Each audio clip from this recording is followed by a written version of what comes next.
Mensonge dans le couple, pourquoi ment-on quand on est en couple? Pourquoi avons-nous besoin parfois de mentir pour pouvoir préserver la relation, pour pouvoir développer la relation? Je vous réponds dans cette vidéo. Bonjour, je suis Myriam Bidot, coach et thérapeute de couple depuis 2009. J'accompagne des femmes, des hommes, des couples ici à mon cabinet près de Lyon, également à distance à travers mes programmes de coaching et mes accompagnements à distance. Alors, pourquoi ment-on quand on est en couple? D'abord, la première chose, c'est de distinguer les différents types de mensonges. Alors, la première chose, ce sont parfois ces petits mensonges qu'on a tous. Il faut savoir que autant les hommes que les femmes mentent et qu'on ment de façon assez fréquente dans le quotidien. Je crois qu'on dénombre entre 4 et 5 mensonges, petits mensonges au quotidien pour l'ensemble d'entre nous. Ce sont toutes ces petites choses qui sont « ben non, j'ai pas vraiment grossi pendant le confinement, je me suis remise au sport alors qu'on s'y est remis mais en fait pas complètement ». Donc toutes ces petites choses qui sont là pour enjoliver notre quotidien, qui nous permettent d'avoir l'impression d'avoir une meilleure estime de nous, qui nous permettent de nous sentir un petit peu mieux avec nous-mêmes et avoir un petit arrangement, on va dire, avec la réalité. Alors, par rapport à ces mensonges-là, ce que je vous invite à faire vis-à-vis de votre partenaire, si votre partenaire en use ou voire, entre guillemets, en abuse un petit peu, c'est de prendre un petit peu de recul et justement de prendre un peu de hauteur et d'être plutôt indulgent vis-à-vis de votre partenaire s'il a besoin de ça ou si elle a besoin de ça pour se sentir bien dans le quotidien. Ce sont des mensonges qui ne portent pas nécessairement à conséquence du point de vue de la relation et donc c'est plutôt à prendre avec un peu plus d'humour, à prendre avec plutôt de la bienveillance et même c'est des choses dont vous pouvez rigoler ensemble parce que vous pouvez créer de la complicité autour de ce type de petits mensonges.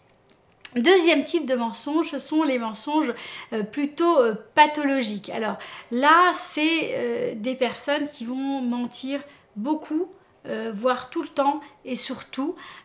Dans ces cas-là, c'est des personnalités, on va dire, plutôt où il y a une vraie problématique et en général il y a besoin d'un suivi très particulier pour pouvoir vivre et dépasser ce type de comportement douloureux.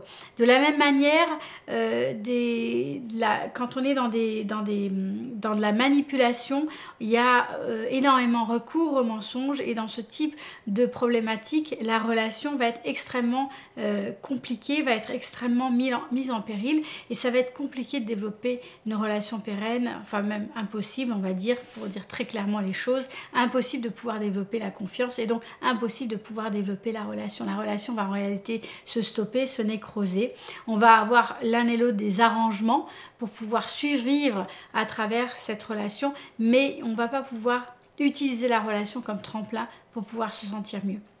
Et puis, dans la section des mensonges pathologiques, on va aussi, pour certaines personnes, avoir une incapacité véritable à se confronter au réel. Et encore une fois, dans ces cas-là, ce sont des cas que je ne traite pas du tout dans cette vidéo. Il y a vraiment nécessité de faire appel à un suivi particulier, médical, psychiatrique, pour pouvoir être accompagné. Le troisième cas des mensonges sur lequel j'ai envie de parler dans cette vidéo, c'est le mensonge sur des choses importantes. C'est des mensonges qui arrivent dans le couple. C'est le mensonge qui va arriver parce qu'en fait, il y a une trahison, il y a une infidélité et qui peut arriver à plusieurs endroits lors de la trahison. C'est des mensonges sur des choses importantes dans la relation de couple, autour de l'argent, autour de décisions, autour de positionnement, autour de choix, autour de valeurs. Donc tous ces mensonges-là sont des mensonges qui sont des brèches franches dans le contrat de couple et dans la confiance au niveau du couple. À partir du moment où ces mensonges interviennent dans la relation de couple, en réalité, il y a un avant et un après et il va falloir beaucoup de temps pour pouvoir recréer de la confiance, pour pouvoir faire renaître la confiance. C'est une thématique que je vais développer dans d'autres vidéos, que je vous invite d'ailleurs à regarder, mais cette brèche-là de confiance va nécessiter un véritable travail pour pouvoir être dépassée. La première chose quand vous êtes dans ce type de problématique, c'est de ne pas céder à des émotions négatives, enfin de ne pas céder.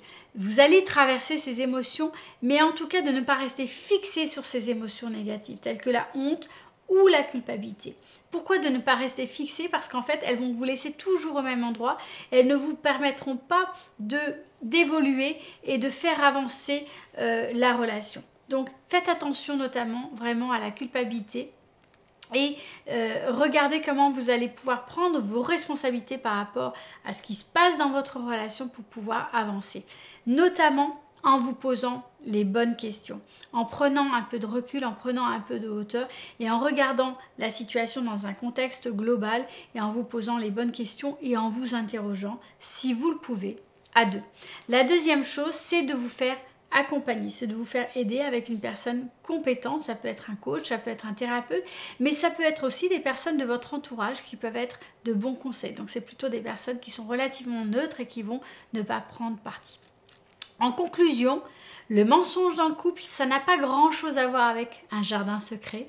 C'est en réalité quelque chose qui est toujours une brèche de confiance dans le contrat de couple et c'est quelque chose qui va nécessairement éroder la confiance et la relation. Donc, c'est à prendre véritablement au sérieux. C'est un point de départ pour un véritable travail de couple.